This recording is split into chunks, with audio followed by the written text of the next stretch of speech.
Okay, so today we're going to talk about yet another problem. We'll focus primarily on independent set, but we may also talk about graph coloring, time permitting. So, okay, so what have we been doing? Yeah, this is continuing this theme of uh, problems that may or may not be solvable. We started with just Boolean logic. If I give you a formula, can you find a solution that makes the output true? That's it. Um, and in the full generality, it seemed hard. Uh, in general, it just seems hard. But even when you look at like conjunctive normal form or even 3-sat, it actually turned out to be just as hard insofar as actually you can take any Boolean formula and write it as a 3-sat formula. So if you can figure out 3-sat formulas, you can actually figure out any Boolean formula. And then just that kind of like, oh, this special thing is more general than I realized. That's sort of a different perspective, at least when I was in your shoes. Uh, a great example is 2-sat versus max 2-sat. These are just two variables per clause. And if you're trying to satisfy all the clauses, you can solve it. You can solve it super fast. If you're trying to do as many clauses as possible, suddenly it's just as hard as 3-sat, just as hard as Boolean sat. Our next example was subset sum, which was a big leap for us because subset sum looks nothing like sat on the surface. So you just have a bunch of numbers, you're trying to add it up to a target. That would also seem super duper simple, except you can actually take a 3-sat formula and hide it into a subset sum problem.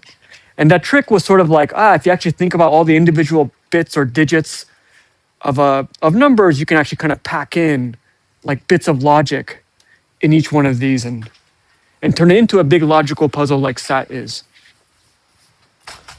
And then Thursday, we did Hamiltonian path and longest path in graphs, which, like subset sum, graphs have always been our friend. They're probably, the more fun problems in this class. But if I ask you to find the longest path in the graph instead of the shortest path in a graph, then suddenly it becomes quite hard.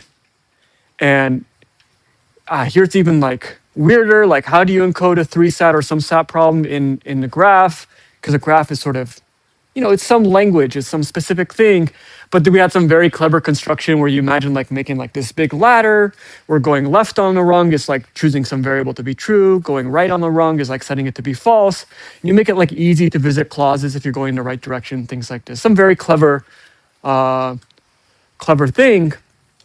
But it's sort of like those exact details aside, the real surprising thing is like, oh, okay, even graphs where, we just had all these great algorithms for a few weeks. Even graphs can actually be kind of nasty too, right? So kind of what's going on there, and I think you'll get a lot of problems on the PSO and homework.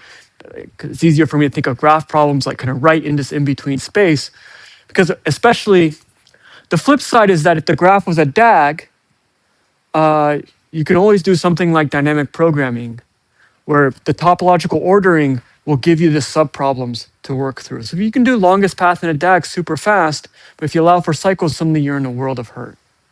So what's a DAG? What's a graph? Things like this. I'll give some kind of disguised problems as well.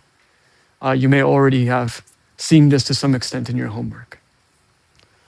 Okay, so now, what's the next problem? Okay, so I should have erased, that's okay. All right, so this is also a simple looking problem, but we're gonna also look at it in some specific settings. So I gave you an undirected graph today. I think today all the graphs will be undirected. Okay. And an independent set is a set of vertices that don't neighbor each other. So you're trying to get a lot of vertices, but there shouldn't be many edges in between. So if I had done this correctly, I would have erased the purple dots and had you stare at the graph and try to come up with an independent set and killed 5 minutes of lecture. But I forgot. So in this case, it's just right up there. So there's some graph, and if you look at the big, heavy purple vertices, meant to highlight some vertices, you'll see there's no edges in between them. Okay, so in that sense, they're independent. So you're just trying to find a bunch of vertices that aren't neighbors with each other. Also seems very simple. There we have 5. I don't know if you can do better. Is there a better solution?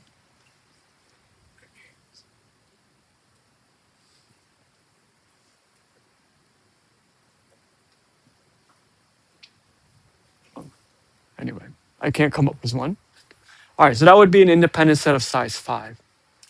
And we can also put, weights on the vertices and try to get the maximum weight independent set, something like this.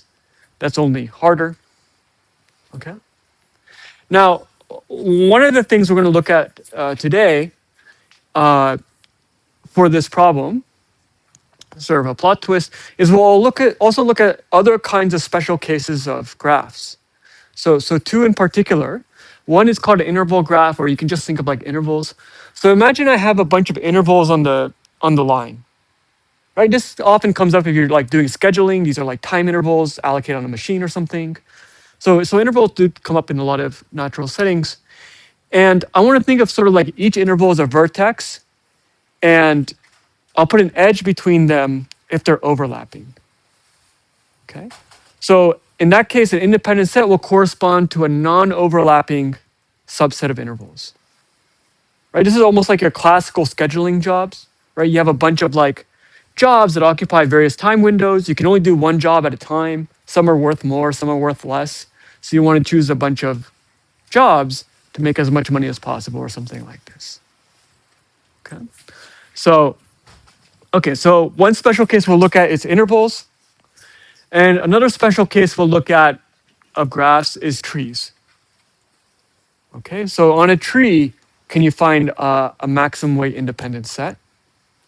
Okay, and so this lecture will be just as much about independent set as about also kind of thinking about, okay, what are the differences between different kinds of graphs?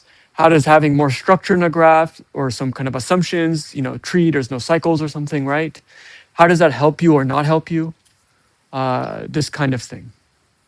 Okay, so as we kind of keep poking around this boundary of problems we can solve, problems we can't solve, trying to figure out why and the differences and things like this. Okay, so per tradition, I've set up a poll to make me feel like I'm a better teacher. So there's our two problems. I mean, our one problem is independent set, but we have 3 different settings: graphs, intervals, and trees. We'll do all 3 today. And for each of them, we're either going to show that it's just as hard as SAT, it can be used to solve SAT, or there's a polynomial time algorithm. And then, of course, there's the usual option of you don't have to vote. Okay? You also don't have to attend, but those people have already cast their lot. Okay, so, all right, so who is not going to vote? Okay, 2. What's always interesting about this vote is that they're the proudest. When it comes to other columns, you're going to get a lot of half. Anyway, all right, so, all right, I'll just go top down. So who thinks the independent set will be hard in general graphs? Okay, most people, it seems like. Maybe I'll write like, okay, and then who thinks there'll be a polynomial time algorithm? Oh, okay.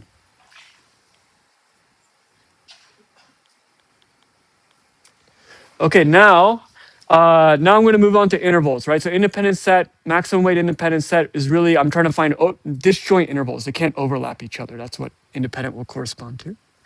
So, okay, if I want to get the maximum weight independent set of intervals, who thinks this will be hard?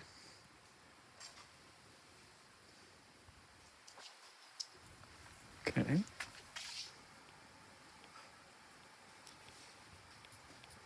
And then who thinks we're going to get an algorithm?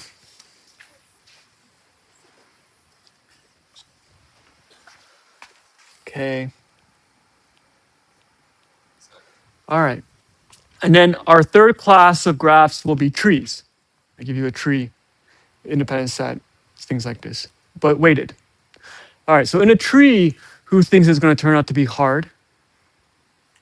Oh, okay, 0. Well, we'll have to wait to see if anyone votes on the other one. And then who thinks we're going to get an algorithm for maximum weight independent set? Oh, okay.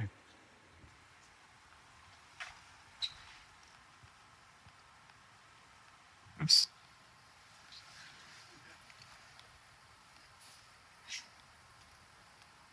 Okay. All right. So Okay, first of all, how many people are just doing the heuristic of like, oh, we're just going to monotonically get easier over the course of the class? Okay, but at the very least, just some sanity checks. You should think that you're more likely to get an algorithm for like trees than graphs because trees are a special case of graphs. So just to get that direction right, just to make sure we're on the same page, is good. Intervals are also a special case of graphs.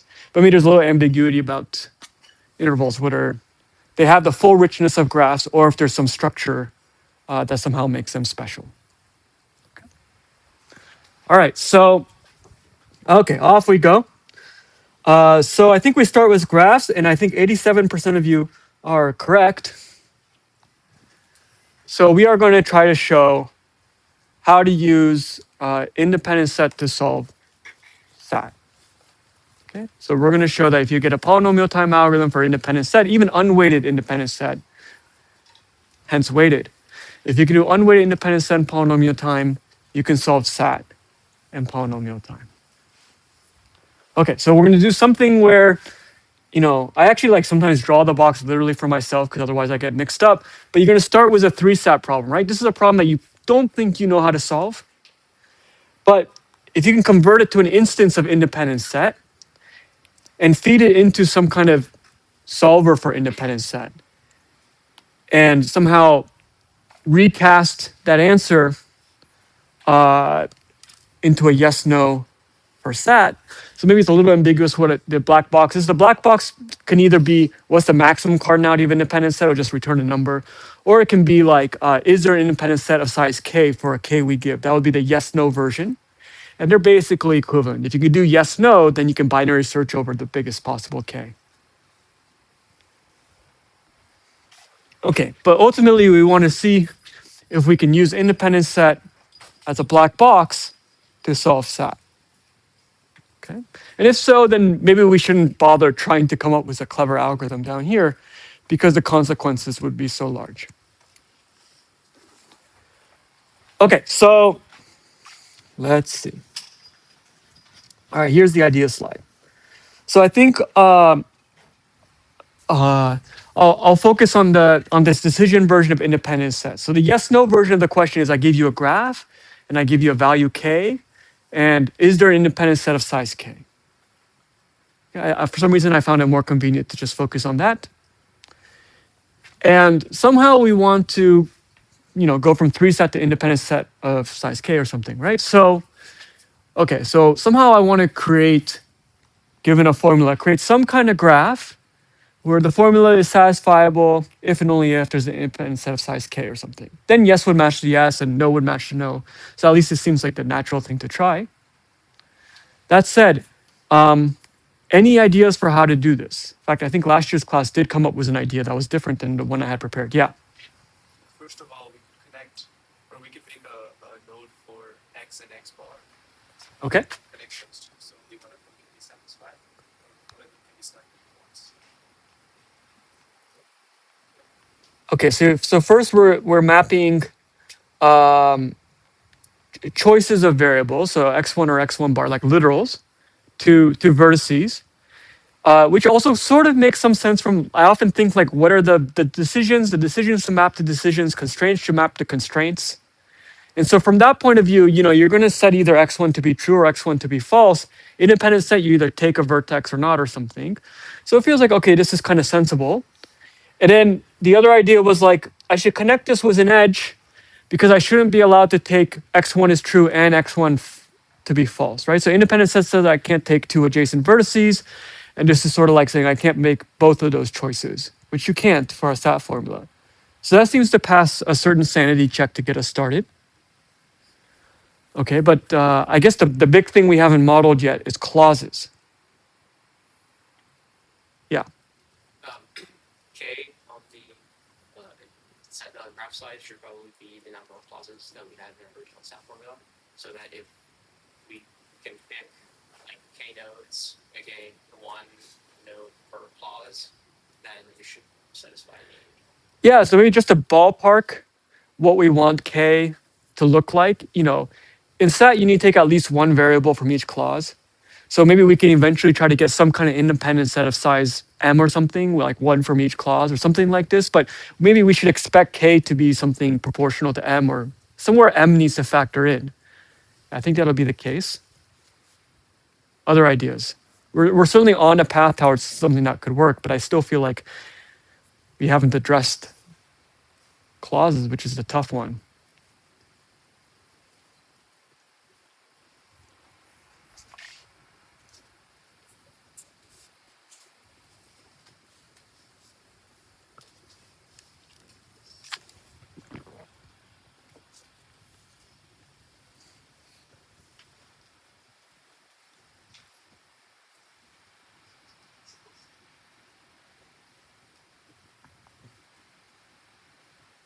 Any idea is fine. It's just fun to kind of try these problems before you see the answer.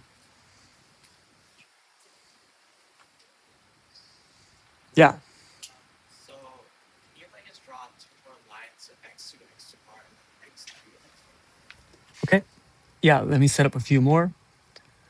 x2, x2 bar, x3, x3 bar. Okay, so we'll have all of these and stuff.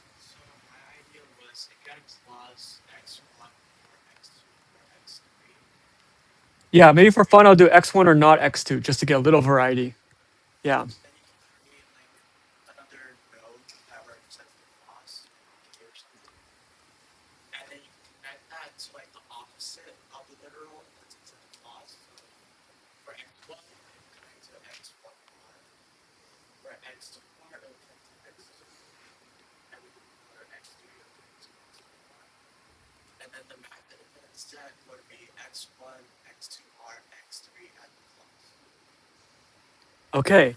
So if I understand correctly, first we're going to try to make a clause, a vertex for every clause. And at some level, okay, I'm thinking like if I take x1, then I should be able to take the clause or something. And at some level, not taking x1, taking x1 bar should not really help me take the clause or something like this.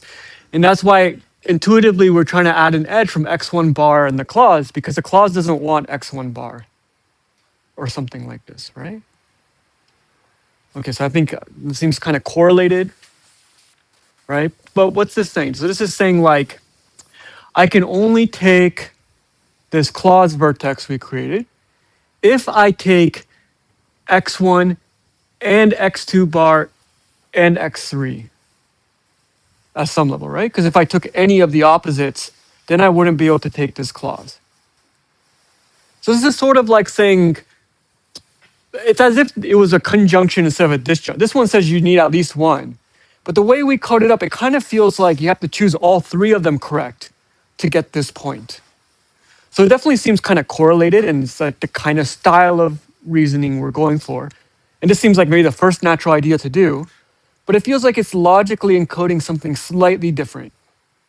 Because this is saying you have to get all three variables correct instead of saying you just need to get one of the three variables correct.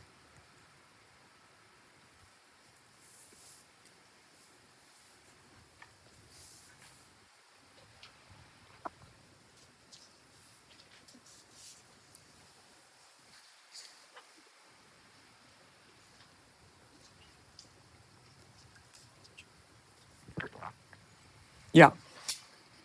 x1, x2 bar, and x3, and then make sure that the clause vertex is not with in the index. Okay, so that again, we can. Instead of connecting it to x1 bar, x2, and x3 bar, we can connect it to x1, x2 bar, and x3. Okay, so I'll do the opposite.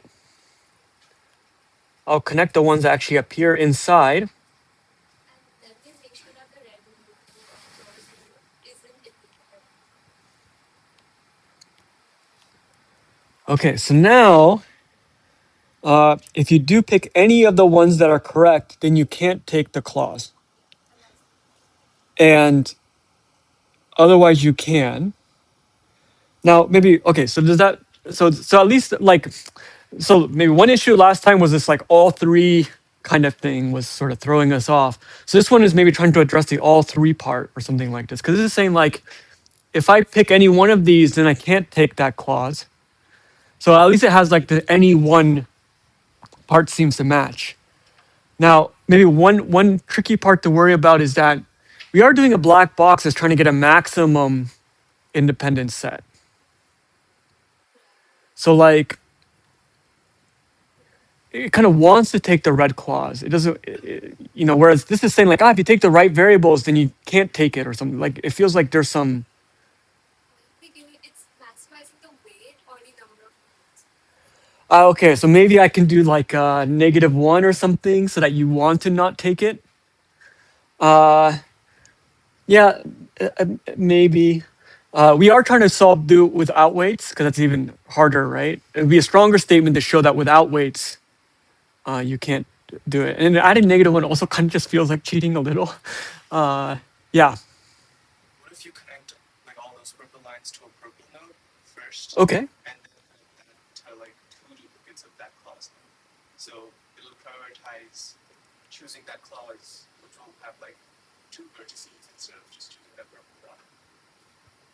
Oh, okay. One sec. This might be interesting. Okay, so I'm going to add this, and now you want to make 2 vertices for this clause And connect them separately. separately to the purple. Okay, so that means that if I take one of these, then I can't take this, and then I can take those 2 or something, right? Okay.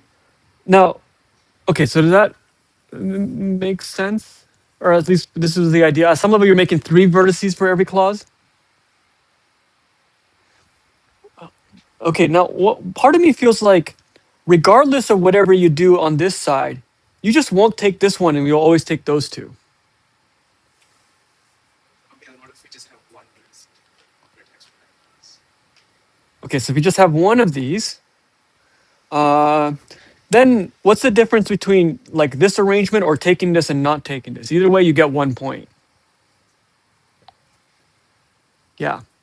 Similar where one encodes taking a clause and one encodes not taking a clause. So Okay. you connect the opposite variables to the no clause. Okay. So this means yes or satisfy.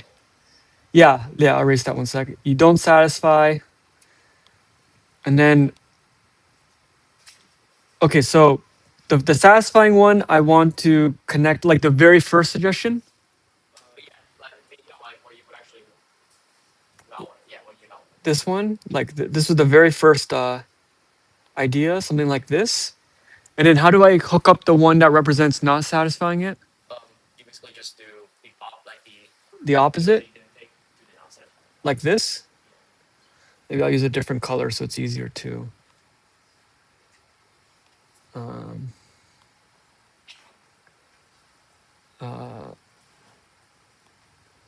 Like this. And then you hook up the 2 clauses. And then you hook up the 2 clauses. So then if you take one of the variables from the original clause, then the no clause node cannot be picked. But the yes clause node can't be picked in any fact. It says must be picked because all things that connect to it are with swallowed by. Okay, so if I pick like x1 and x2 and x3 or something, I will satisfy the clause. So I won't be able to get this one. I won't be able to get this one either because x2 is not in it. Yeah. But if we create 3 separate vertices, Okay. and connect each one of them through one variable.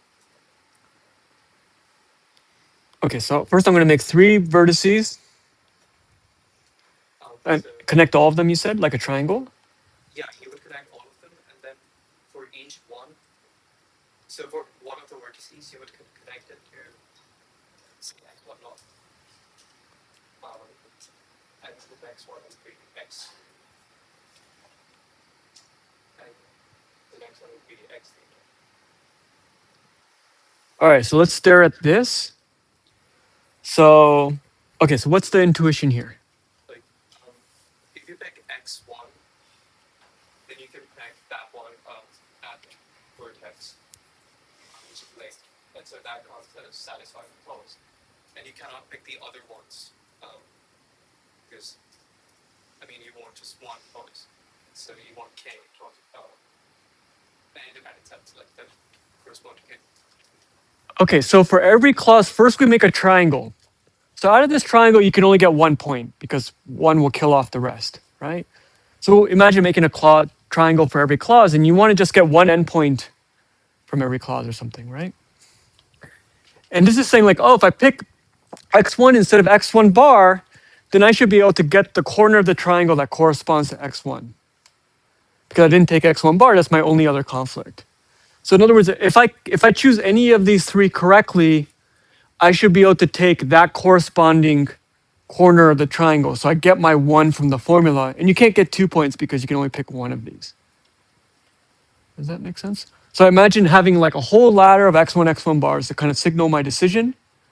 And then we have all these triangles for all these clauses, each kind of hooked up so that if I take x2, then I can't take the x2 corner.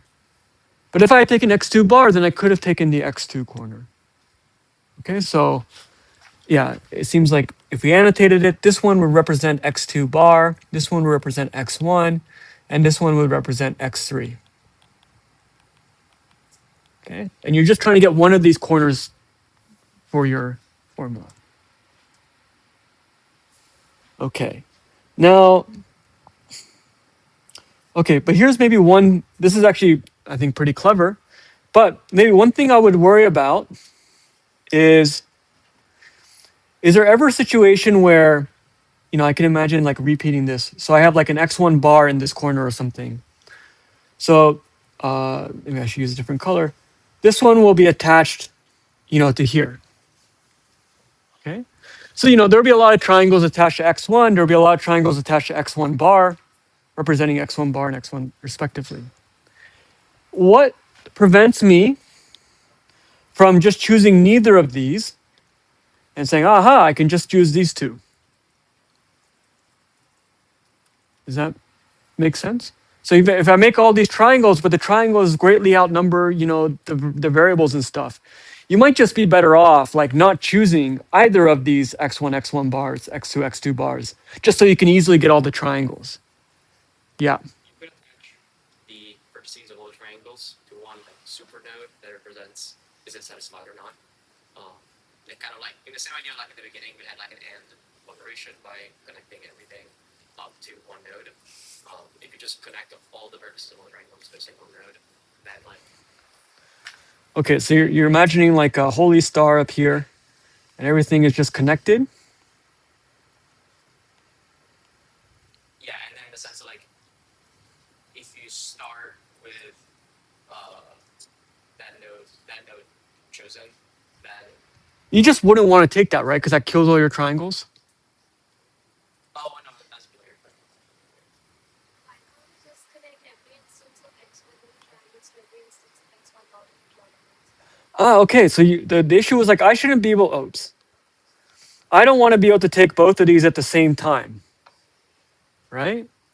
It's independent set, so we know how to do that. I'll just add an edge in between. I didn't draw a very good edge. I'll draw an edge in between, right? So now you can't cheat in this way. So whenever x1, I have an x1 corner of a triangle and an x1 bar corner of a triangle, I'll just add an edge in between so that you can't take these, yeah. In that case, do we need those blue starting? Okay, once you add all those, do we even need these anymore?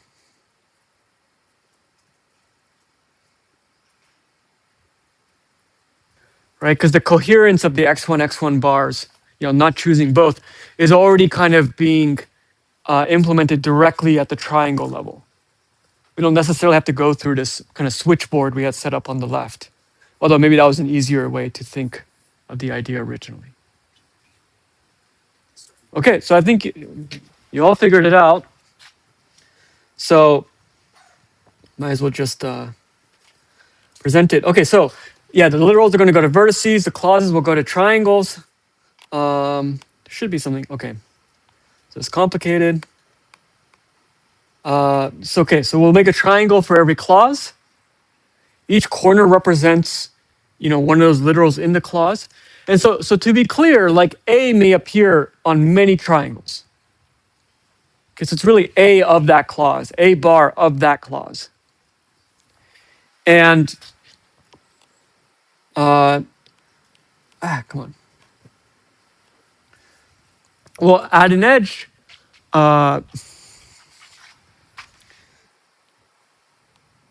Okay, so we'll add an edge between these two saying, look, I can't take both A as true and A as false. So I'll add an edge in between. Okay. And yeah, I think that's the idea. Now, okay, so that means like for a formula like this is just 4 clauses. I've made 4 triangles. And then now you have to go through and add like all these edges. So like, I never do this right, but like there's one, there's one. The D's and A's look the same as usual. That would be another. That would be one. That would be one. Here's a connection. Yeah, did I leave any out?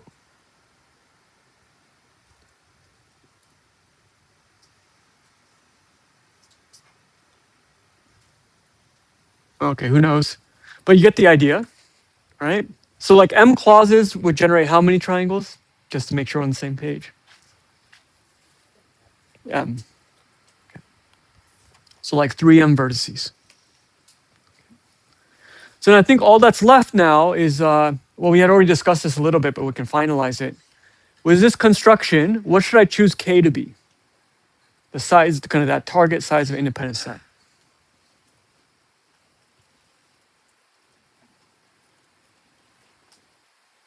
Yeah, M, right? So you want to say the formula is satisfiable if and only if you can get independent set of size M. That corresponds to taking exactly 1 corner from each triangle. Okay, so that's the construction. Okay, so any questions about the construction? All right, so now, in a full homework submission or whatever, you just want to double check that your proof works, right? Because you're taking a black box to solve some problem. So you want to make sure that a yes for that black box really means a yes for your original problem, and a no from the black box really means a no from the original problem. And if you've gotten to this point correctly, then actually this part may be like, why do I have to do this? But if you got to this point incorrectly, then this part will save you. The proof is really in the rubric, it always feels like the proof is some add-on just to like torture you afterwards. But really it's kind of part of the thinking, right? It's supposed to be, it's laid out on paper afterwards, but really you want to be thinking about completeness and soundness as you're doing this, right? Does yes really mean yes? No really means no. By the time you get to the typing stage, this part may be straightforward if the rest of the stuff clicked in. So the first direction is, suppose F is satisfiable. Then from here, I want to somehow create an independent set of size M, right? So anyone want to propose some description of this? This paragraph is inevitably clumsy, but not necessarily too hard.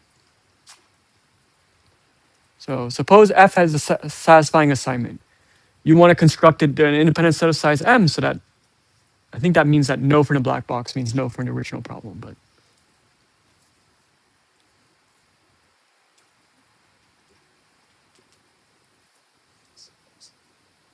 yeah. That's satisfiable, then I think the image of that one with variable, like every clause must get like mutually satisfied the same. Yeah, that's what we want to show, but let's just kind of go through the motions, like what do we actually write down? Like you would just want to construct the independent set. I think a construction is basically fine. And then verifying that it is an independent set of some size. But I think the first thing is like, well, what's the mechanical construction? How do you actually construct that independent set?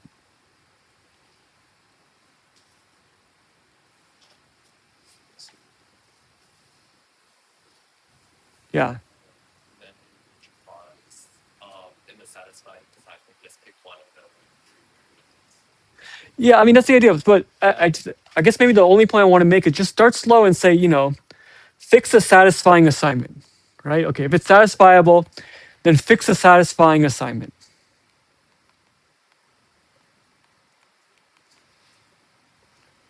X1 is true, X2 is false, whatever, right?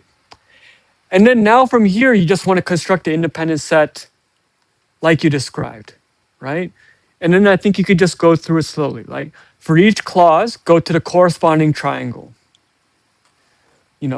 Because you have a satisfying assignment, one of your variables satisfies it, some xi or xi bar, and choose that corresponding vertex. It's kind of mechanical. You're just describing like what would you do if you're a computer? You had the satisfying assignment. You just walk through the graph, one clause at a time, saying, oh, well, it's a satisfying assignment, so I know one of these corners I can pick. So you just describe that. It's a sentence or something, right? And afterwards, you might just want to justify why it's an independent set. So there's only two kinds of edges. One is, we're only picking one from each clause, so those triangular edges are okay. And the other is you added edges between A and A bar for each kind of thing, right? But because you're choosing the vertices from a satisfying assignment, you're only going to choose x1 if x1 is set to true. You're only choose an x1 bar if x1 was set to false, right? So you'll never violate those kinds of edges either, right? So we're looking at like 3 or 4 sentences or something. Fix a satisfying assignment. Here's how I would construct, choose the vertices just walking through.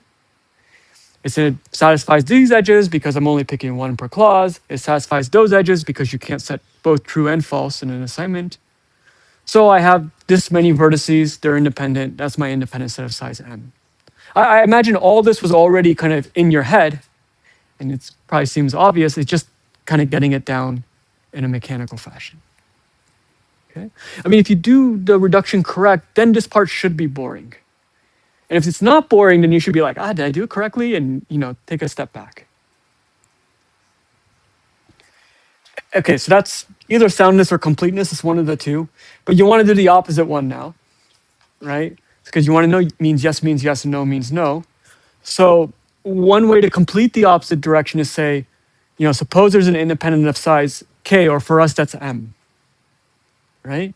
And now what do you want to do? You want to say, if I have if I have an independent set of size m, then I can construct a satisfying assignment, right? And that'll give you the opposite direction, and then you'll really have a complete reduction. So, okay, so the first sentence will be like, suppose I have an independent set of size m. That's our value of k, right?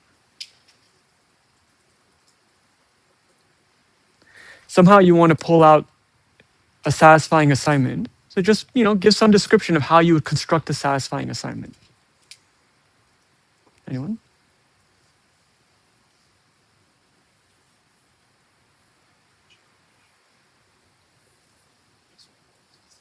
Yeah. If you have the independent set, then you just go and look at the corresponding variable that node in your set represents. Then you just make that variable in your set. Yeah, so let's just make it really clear. Like, you need to set x1 to be something, right? How would you set x1? You would go and see if your set selects either x1 or x1 bar, and then if it selects x1, then you set x1 to be true. If it selects x1 bar, like a node representing x1 bar from your set, then you set it to 0. And what if it has neither? If it has neither, then you can probably just set any sentence. Yeah, you can do anything, but you should cover that case, right? And maybe the one point to clarify is you want to make explicit why you don't get both. You will never get both because in your graph, the nodes representing x1 and the nodes representing bar are always connected. Yeah, they're always connected. So in your graph, you can't choose an x1 and x1 bar literal. Of course, you all internalize this when you approved the reduction a moment ago, but it's important to point this out, right? So, okay, you know that the independent set will only have either x1 or x1 bar literals or possibly neither, but it won't have both. And then you can read off the kind of thing. So that would explain to you how to at least extract an assignment. If you have an x1 literal, you set it to be true. If you have an x1 bar literal, you set it to be false. If it has neither, you can pick whichever. And you know it can't have both because of these edges. And then the only other thing to verify is that it's a satisfying assignment. Why is it a satisfying assignment? Because one vertex from each clause was chosen. Yeah, you picked one vertex from every triangle, so you should be setting that corresponding variable to satisfy it. Again, nothing special. That's why I didn't even want to write it down, because it's not super exciting. But yeah, then you see all the properties of the construction coming through. So you just want to verify like a couple of things. So usually it's some kind of mechanical description of actually how to convert a solution to the other. And I think we're fairly flexible. We know it's not super fun to write. And then double check, the various properties. Like, why is it a satisfying formula solution? Why is it an independent set or something? And it should be kind of straightforward at this point. Okay. This kind of thing is more useful when things get really complicated. You're not really sure if your solution is correct, or you're doing research, you're doing something new for the first time. Then you actually need to, yeah, it's the only way we can be confident. Okay, any questions? Yeah. We are working with like a 4 or 5 sat instead of 3 sat. How do we modify the triangle to still? Okay, that's a great question. So suppose we had started from 5 sat. What would we do? Yeah. Could you first reduce that to 3 sat? Yeah, you could reduce it to 3 sat and convert it, but suppose you wanted to directly from 5 sat, because that's the more fun exercise. Yeah. Fully connected pentagons. Yeah, you can do, I think you place each triangle as a complete graph of size 5, but then you have the same thing that you can only pick one from each of these clusters, these complete graphs. So I think what matters is so it could have been general sat so that whatever the size of the clause, you make that big of a subgraph that's completely connected. Yeah, so that's fun. Any other questions? All right, don't look like you're having, oh yeah, okay. Accepted values. If a certain values, like let's say we want to test a satisfying solution, like how do we map it onto the graphic correctly, like a specific solution.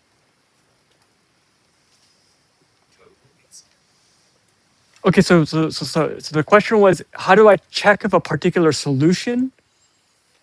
So I think, okay, just to check, would that correspond to the first direction of the proof? So suppose f is satisfiable, fix a satisfying assignment. And so in that part of the proof, we wanted to show that if you had a satisfying assignment, then I can produce an independent set of size m. And the idea was, go clause by clause. So you're going to try to pick one vertex from every clause, right? And you have your satisfying assignment. So I look at these 3 vertices that represent different literals from the clause. And I know that one of them, at least one, is happy from the satisfying assignment, right? Because the assignment satisfied that clause in particular. So I should have chosen like x1 or x2 bar, or x3, at least one of them. And I'll take that one vertex. Okay, so that will show, okay, I've now taken one vertex from each clause, but you do want to make sure it's independent. So all the individual clause triangles are okay, but you want to double check, like, what about those cross edges? Because I shouldn't be able to take x1 and x1 bar, right? And here now it's really important that your choices originate from an assignment. Because an assignment can only set x1 to be true or x1 to be false, not both. So if you kind of follow this process to construct your independent, one vertex from each clause, you should never be able to choose x1 true and x1 bar, because it's all rooted from some satisfying assignment that's very clear on one choice or the other. Yeah. So you have that claim, and then you have your proof for like the 4 direction, right? That's the same proof for both directions, right? They're awfully similar because they're almost in bijection, kind of, right? But ultimately, this is like a soundness and completeness thing, but I just forget what sound means and what complete means. But what you really want to show, right, is that, at the end of the day, you want to show that that black box saying yes really means yes for your original problem. And that black box saying no means no for your original problem. Because you want to solve your original problem faithfully. And there's different ways to set up this argument, but at some level, you kind of need to go in 2 opposite directions, although they may mirror each other very strongly.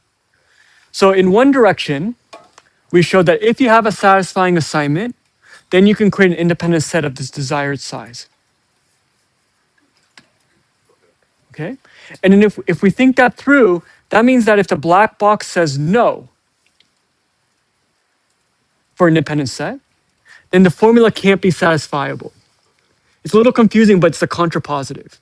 So proving that first direction, going from a satisfying satisfying assignment to an independent set, proves that if your black box says no, then your formula must not be satisfiable. If you just kind of go through it slowly and think about that diagram. And in the second leg of our proof, the second half, the other direction, so to speak, said, suppose you had an independent set, then I can create a satisfying assignment. Yes. And that one, it's a little more easy to see then, that if the black box says yes about the independent set, then it must also be yes for the original formula, right? Because you just showed an independent set, a yes answer implies some yes answer, yes solution to the formula. Yeah. And how would I label that? Like on my board? Like, Oh, I don't even know if I label it explicitly. I often just say like, okay, so let's see how this is set up. Like the claim was that the f is satisfiable if and only if there's an independent size f m. So I said, well, first, suppose f is satisfiable, and I write a paragraph or two. And then I write conversely, suppose there's an independent size m, and then yada, yada, yada. makes sense. Yeah. If you can remember what sound incomplete means, that's also great, but the grader won't know anyway. Yeah. I don't know if you answered this earlier, but in the representation of like the triangles, Yeah. we were saying like it's the lineals are connected to each other, but then how does that address like we can take multiple of them? Like you can in the SAT formula you could take A and B and that would make that clause satisfiable. But in the triangle you can't take A and B because they're adjacent. So how does that address each other? Yeah. Okay. So, So how are we dealing with like? Well, somewhere it feels like we lost the fact that you're allowed to take two variables from a clause. There's some multiplicity things. So there's two answers. One is that, as long as we did that proof, and it just didn't play a big role, right? Because at the end of the day, we just want to make sure we use the black box faithfully. Yes means yes, no means no. But as far as like what's going on here, I think in SAT the most important thing is that you take at least one. And so if you are converting like a formula that, had B and D bar, you could take two of them, right? And then there could be multiple independent sets of size M because you could have taken either corner and it would have been fine. But you're only going to be able to take one corner. You have to choose one of them because they're all connected to each other. So in that sense, you can only get 1 point from each triangle. But that's also kind of matches the SAT logic, which is like, even if you satisfy the clause in 5 different ways, or 3 stats. So, you could have taken all 3 literals, so it's very, very, very happy. You still only get 1 point. And the same thing here, it could set up so that like you could have taken D bar or B or C bar, and it would have played nice with the rest of the choices. But you can only take one, you can only get 1 point for the triangle. So I think that's what's actually going on under the hood. Yeah. Yeah. For the reverse direction, are you just iterating through the independent set and then attaching edge to the opposite literal, and then at the end you just constructed the triangle graph here, and then therefore it's satisfied to like. Okay. So I think some of this basic direction and thinking about just that simple diagram with the box, it might look simple, but it's actually the main point of kind of confusion. So at some level, we didn't try to construct the reverse. I didn't start with an independent set problem and then construct a SAT problem. Okay, so this is sort of an interesting point. I hadn't thought about that in a while. So what we ultimately just want to show, right, is, our original claim is not so symmetric, right? I'm just trying to show that independent set can be used to solve SAT. Okay, so as far as like that creative construction goes, I just need to take a formula and turn it into an independent set problem. I don't need to change an independent set problem into a SAT unless I want to show that SAT can solve independent set. Which maybe you could do directly, right? You could imagine like taking an independent set problem and try to encode all the rules of independent set as various clauses or something. Certainly you could probably write a Boolean formula and afterwards you might be able to figure out how to turn into 3-SAT or something. But in our case, we're only trying to show that independent set can solve SAT, which is maybe the more surprising direction because independent set seems more limited than SAT. So in that sense, I only need to convert a SAT problem into an independent set problem. But to show that the independent set problem is useful for SAT, that a black box for independent set would solve SAT, then I need to look at the solutions and go both directions. A yes solution for independent set will give me a yes solution for the SAT formula. And a yes solution for the SAT formula will give me a yes solution for independent set. Yeah, so all these things are kind of very subtle, and it's very, I think, counterintuitive. It feels like some kind of double negation or something kind of going on, because ultimately we're like kind of giving an algorithmic construction that shows that there's no algorithm for this problem in all likelihood, right? Because we gave an algorithm at some level where I can mechanically convert a formula into an independent set problem. And the fact that there's an algorithm that does that in polynomial time means that if I had a polynomial time algorithm for independent set, I would have a polynomial time algorithm for SAT. So the whole thing it's worth, I think, always going a little slowly through and even drawing a diagram if needed to just remember what you're trying to prove, what the directions are. And I think that's actually more important than, on the individual problem, of course, there's some cleverness of like trying to figure out how to do various graph tricks or something to solve the various problems. But I think the first and more important thing is just get like this high level thing correct. And that's probably the more important kind of conceptual part of basically the last few weeks, right? This idea of reductions and what it really kind of implies. And just going through it I go through it slowly. I mix it up too. I think that's a great question. Any other questions? Okay, so, all right, so let's keep marching on. Okay, so now, all right, so we have two more regimes.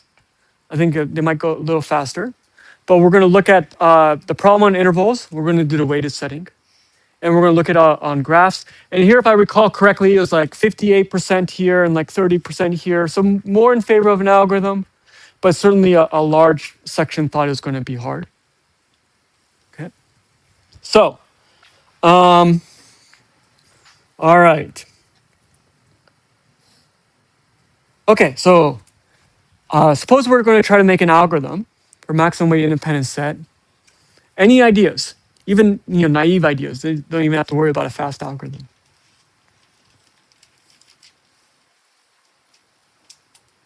Yeah. Can you outline more what exactly we're doing? Like that's over like Yeah. Okay. So I'm going to give you as input a bunch of intervals with weights. Oh, yeah, actually, let's do this more slowly here. We can just solve this problem. All right. So here's a bunch of intervals with weights. Okay. And you're trying to choose a set of intervals that don't overlap with each other. So those numbers represent like the points. And you're trying to get as many points as possible by choosing intervals, but they can't overlap. So, right. So that's what we mean by independent when it comes to intervals, whether or not they overlap. So I don't really know what the solution is here. What's the maximum number of points?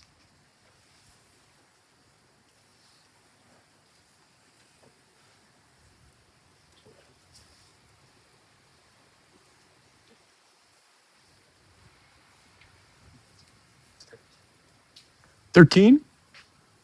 They take the 4, you take the top 2, the blue 2, the purple 2, and the top. Okay, so you take the 4. Sorry, you take the 4 and then the what? The blue 2 and top. Blue 2? Oh, I think it's navy. But anyway, And then the 5. and then the 5. Anyone beat this? That does add up to 13.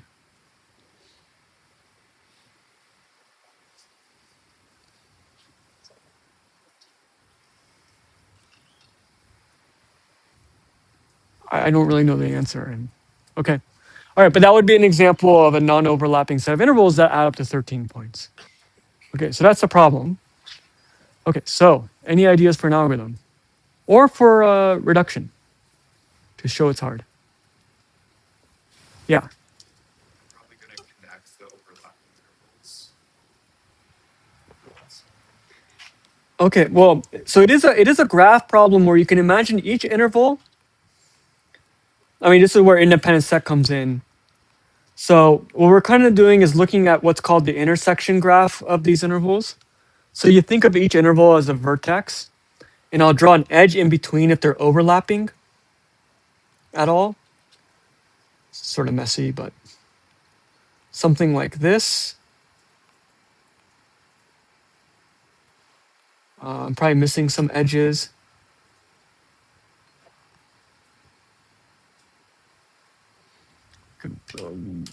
Yeah, so if that's what you meant by connecting, yeah.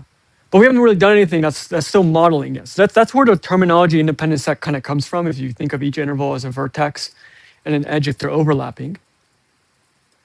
But that doesn't necessarily mean it's hard, right? So it is true that we've shown that independent set in general graphs is hard, but that doesn't mean that the independent set for the graph induced by this setting is hard, right? Because this seems to only generate some limited subset of graphs.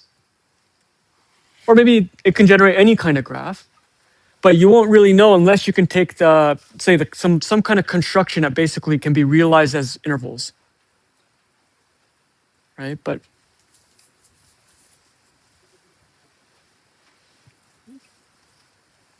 like the clicks in this graph are very specific because it's when they all overlap over a particular point and things like this.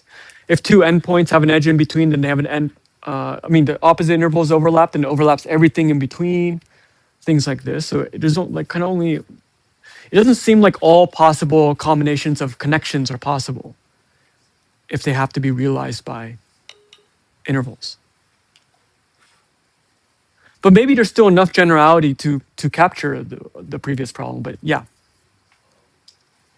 So instead of like mapping or connecting the intervals that can't reach each other, if you created instead a directed graph where you map the intervals that like where you direct an interval to like multiple intervals, that almost feels like it's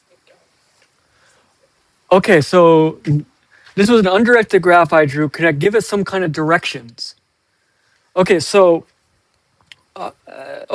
basically, can I make a DAG because DAGs are nice? Now, and then are you imagining running independent set on a DAG? no, almost like a different kind of problem. Try to or like you connect the intervals that like can go to each other, and then try to find like a path down that gets the most. Oh, okay. So you want to make a different kind of connection. So this will have connect to here because they don't overlap. Okay, so they don't overlap and they're going from left to right. So that wouldn't be an edge. Okay, it looks a little chaotic. So I'm adding all these edges like this. So I'm drawing an edge from this interval to every other interval that's to the right. Okay, and disjoint. And I only drew it from starting from that first vertex. Otherwise, there's going to be a lot of edges. Okay. Okay, and so the idea now is that any disjoint set of intervals will be a path going from left to right in this graph. And there's no DAG because it's always going from left to right. You can't go backwards, right? So now it does seem like we have a DAG and there's a one-to-one mapping between disjoint sets of intervals and kind of paths going through this auxiliary graph from left to right. Yeah. So then, if you take the weights of the intervals and you apply them to the incoming edges that point to them, then you just make the Hamiltonian path. Yeah, longest path you can apply to the edges coming in. You can also make vertex weights, which corresponds to just splitting the vertex. To me, that like makes more sense to me than the incoming, just in case something weird happens. But yeah, so basically vertex weighted longest path in a DAG or something. Okay, so I think that is like a one-to-one kind of thing. I think that'll work. So that's a polynomial time algorithm. If there was n intervals, how long would this algorithm take?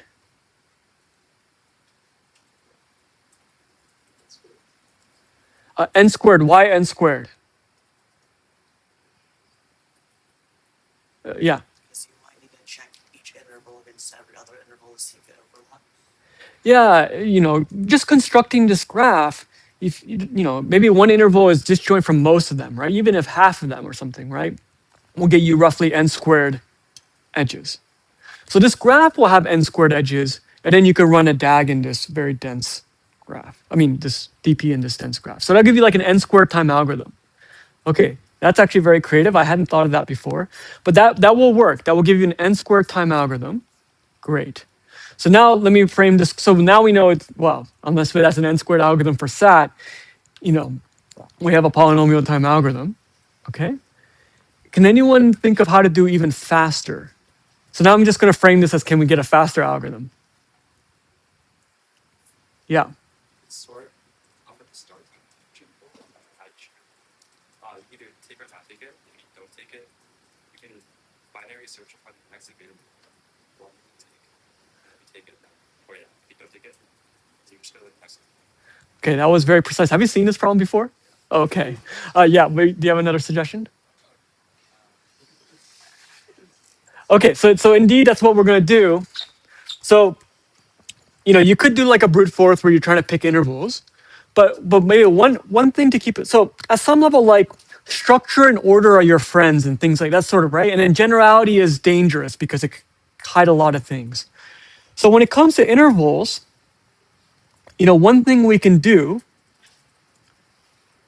right, is you can sort them by endpoint. You can sort them by right endpoint. You can sort them by left endpoint. Maybe you even want to sort by the middle, though I can't think of any situation where that arises. Okay. For this particular problem, it'll be convenient to sort by left endpoint. And then maybe as we implement, you'll see why it was convenient and why it would have been a pain if we did it the other way. Okay. I think there's other problems where right endpoint, it's always messier than I would like. Okay, but the point is I can sort all the intervals by left endpoint. Okay. And that just like brings a little bit more order to this big family of intervals you're given, right? Because as soon as things are in a line and they're kind of ordered, now like, light bulbs are going off like, oh, that looks like all my homework problems are based on subsequences or something, right? I can imagine like, oh, should I take the first interval in this order? Yes or no. If I take it, then I can't take a few more, and then I'll try to find more, something like this. It starts looking like some kind of common, subsequence, increasing subsequence, whatever, one of these kinds of problems, right? So, okay, so to that end, as a pre-processing step, we haven't had many DPs with pre-processing, but before even starting the DP, I can bring order to this problem by sorting by left endpoint. Okay, so then let's say if I've now numbered the intervals I1 through IN, AN will be the left endpoint, BN will be the left endpoint, things like this. So I can refer them to them by index from now on. Okay, and now I want to do some kind of usual dynamic program kind of thing, in which case, as usual, we start with a recursive spec. So, anyone want to propose some kind of, what are the subproblems? Yeah. You can reverse on the starting time of what you like follow in the early that past that server. So that'd be asking a little other server would have to be like past that. So Yeah. Okay. start point A regards the maximum weight of any like interval. Yeah. So we're just going to look at suffixes of this list of intervals. You could have worked the other direction if you wanted, but we're going to look at suffixes of this list of intervals. And I'll just say, okay, MWIS of K, that'll be the maximum weight of any independent subset of IK through IN. The last 10 intervals, the last 20 intervals, whatever, ordered by left endpoint. Okay, so at the end of the day, we want MWIS of 1 because that represents all the intervals. Yeah? And so those are our subproblems. Now we just have to implement this recursively and we're basically done. Right. Okay, so we have something like this. Right, so up there in black, I've actually numbered the vertices kind of by left endpoint. Okay, anyone want to implement this? Yeah. So maybe like return the past. Uh-huh.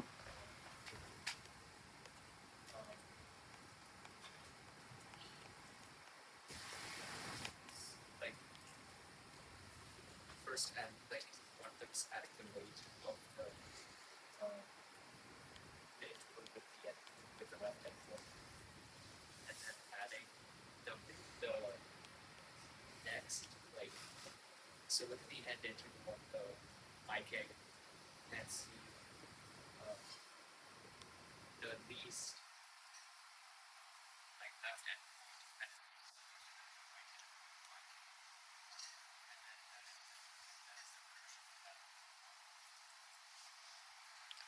Okay, so I think just to clarify, let's say I'm doing like MWIS of 3, this big interval in the bottom. And if I take it, then I can't take 4, 5, or 6, right? Because they're all overlapping. But 7 onwards I can take.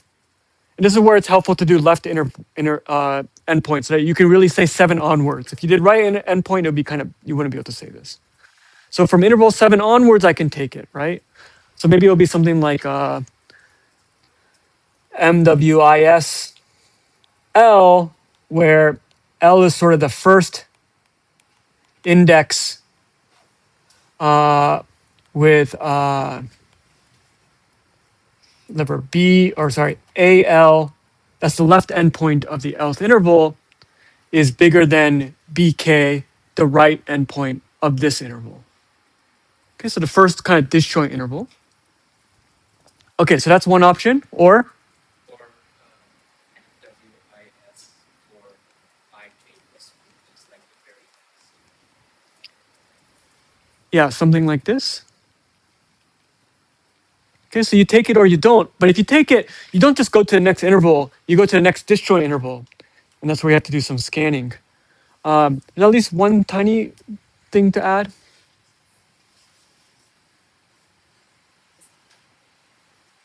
Yeah. If k is an arbitrary, Yeah, it's like, sorry? if k is greater than n, return 0. Okay, so maybe 0 if k is greater than n or something. Yeah, something like this. There's also like a little bit of ambiguity of like, what if there is no L? So you might want to address that one way or another, or hope that we don't care. But you know, you could say, weight of IK or weight of IK plus the next one that works. This way, if there isn't one that works, you just kind of skip that row, or you don't take it altogether. Okay, okay, so that's basically an algorithm. That's fine. Yeah, something like this. I guess I wasn't very specific about it. All right, so now what's the running time of our algorithm?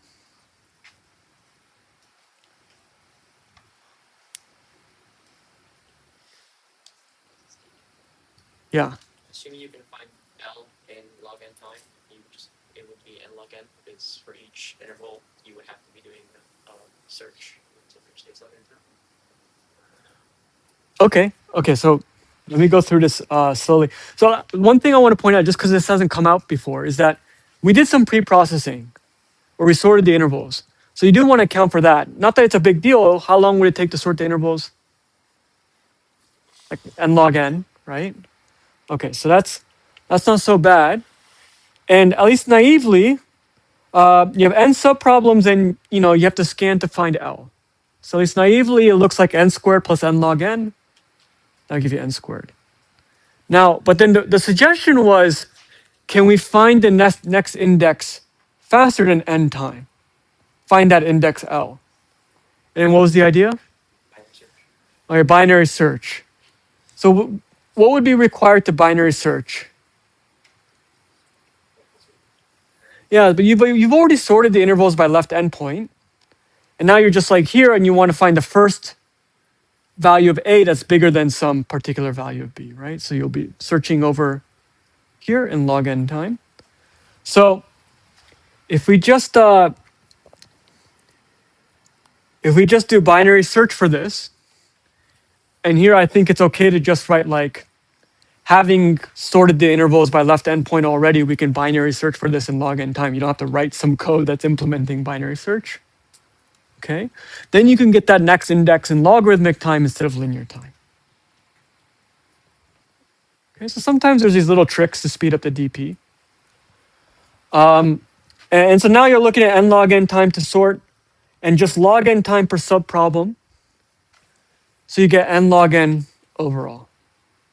Okay, and so this will be a little bit faster than what was otherwise a very creative kind of longest path in the DAG, just because that DAG had n squared edges in it, in the worst case. All right, any questions?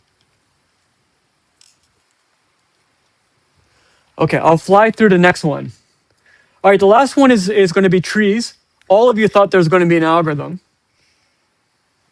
All right, so at some level, you all think there's going to be an algorithm. But maybe the interesting conceptual question is,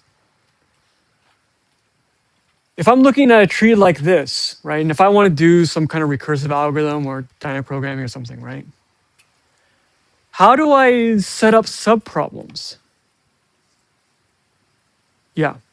Each branch is a problem, and you start off by saying whether or not you picked the node that you are starting the branch from Each branch of what? of the tree. Okay, but where, from where? I mean, I could pick anywhere. I mean, they're all branches. Yep. So, You just pick any point, and then you just kind of keep going along, and then every time there's a branching point, you just start a new subproblem where you started off by saying either I picked where I started from or I didn't, so that it knows like which one to go off of, and you would basically be alternating because okay, so I think this is what you have in mind. Let me just give you some terminology. So what we're going to do is we're going to root the tree wherever you want arbitrarily, right? But at some level, as a general heuristic, if you're looking for subproblems, take whatever structure you're working with and try adding the word sub in front, and that'll get you pretty close. So for here, what we want is subtrees, right? So here, what we're going to do is we're going to, wait, I knew how to do this. We're going to root it, and we're going to think of these as like subtrees hanging off of the root. Okay. So if I start drawing it like this, right? Oh man. If I start drawing it like this, now it starts to look a little bit more hierarchical, right? We can start at the root and work downwards. From a different point of view, you're working outwards. Okay. And now you can have subproblems that look like subtrees. Okay. So for tree-like problems, once you root it, because you're not necessarily given a rooted tree a priori, but once you root it, then you have the subtrees and you can now generate natural subproblems for you that you can work with. Okay. So I'll just go over this quickly and then you have plenty of chances to practice. But the natural thing is to do something like a maximum weight independent set rooted at a vertex V. Okay. And now if we were to implement this, then you might write something like, okay, MWIS of V. And you basically have two choices, right? I either take V or I don't take V. Okay. And if you don't take V, you're going to return like the sum over all like children X of V, MWIS of X. All right, so if I don't take the root, I just want to get the maximum weight independent set in every subtree. Now, if I do take the root, you have to be a little bit careful. Because if you just get the maximum weight independent set of the subtree, what if the subtree tries to take the root? Right? 'Cause then you wouldn't be able to glue the solutions together. It'll conflict with the root you're trying to take. So the basic question is, we're a little over time, but it's just the last question. How can we address this? Yeah. you like you get these. I think it's my thought was that you don't like you go through it, but you don't take the X. Yeah, you somehow don't want to take the root, right? But right now how do we use to deal with that? So we all agree with yeah. Maybe just pass in a copy of the graph without the root. Can you pass in a copy of the graph without the root? So at some level you want to cut on all the grandchildren. Yeah. It's like, okay, I should skip the root. I should go all the way down to grandchildren. Now imagine you write that code and you have to like navigate the grandchildren. It's going to be a pain. There's another way to try to do this. Any other alternatives? In the interest of time, I'll just show the answer, but. Okay, so just beef up your sentence. Just add a flag. Give me the maximum weight independent set of the root, of the subtree that definitely doesn't include the root. So I'll just add a flag called exclude the root. So if that's set to be true, you're not allowed to take the root. If it's false, you can still choose whether or not to take it. Yeah, you just pass in a little bit of extra information, and that's exactly what you wanted, right? So the issue was that our subproblem wasn't strong enough because it didn't necessarily exclude the root. So all we did was just add it to the subproblem. Now it's strong enough, and even though this sentence would seem to be doing more, right? So you might think, oh, it's hard to implement. It's also going to do more for you in the subproblem, and it'll be much easier to navigate this root issue. So now you can imagine a DP where you set the flag of the children appropriately, depending on whether you take the root, and it'll be straightforward. No time to write it out. Okay. The last punchline is the algorithm will be quite fast because each subproblem is just going to sum up over the children. Okay. And so you end up looking at all the tree edges once or twice, once for each of those true, false things. So it all come out to O(n) time. There's n edges in a tree. Okay. Anyway, all right, I'll end there. I'm already over time. Thank you.